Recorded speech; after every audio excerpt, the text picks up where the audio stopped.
RugbyMag.com, the official voice of rugby. Time to clinch a place in the final. SFGG against Belmont Shore in round 13 of the Pacific Rugby Premiership. This is Alex Goff with highlights. Golden Gate in green, and they get on the board early through a penalty from Volney Rouse. But Belmont Shore is going to answer right back. Ball out of this ruck and goes out very quickly to Pacifica Iosia. He scores in the corner. 5-3 lead for Belmont Shore. And that's how this game would go, with each side making a play and the other answering. In this play, way over there on the other side is Peter Mawala, and he's going to score a try for SFGG, get his team back up front.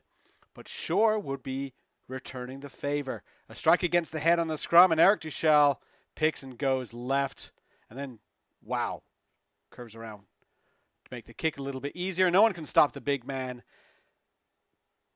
Second half now, and this is an interesting thing. Usually when the quick tap is not allowed by the ref, the team in question opts for something else, like a kick to touch. Not here. Ed Pitts taps and sends it wide. And Duchel will be on the receiving end of this, and he just bullets through the entire defense. What an athlete. And 15-8, Shore leads.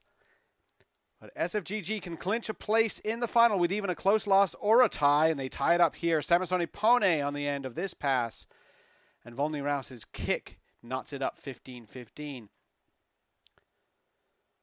So Belmont Shore comes back, but this chance, which looks very promising, goes begging because of an obstruction call, actually a pretty obvious one.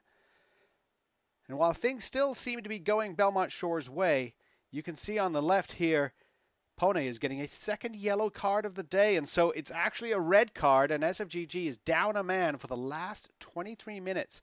Seems like Shore is all poised, but they fail to score, and in fact, SFGG breaks through, gets to midfield, there's a penalty to them, and then they kick to touch, and they'll take the line out, and from the line out, they set them all, and hooker Neil Barrett, he'll be the back of there, and he will go over, and that gives the lead to San Francisco Golden Gate. Right after that, another break up the midfield. Tom Rook now is in support. He gets the pass. That's going to make it 27-15.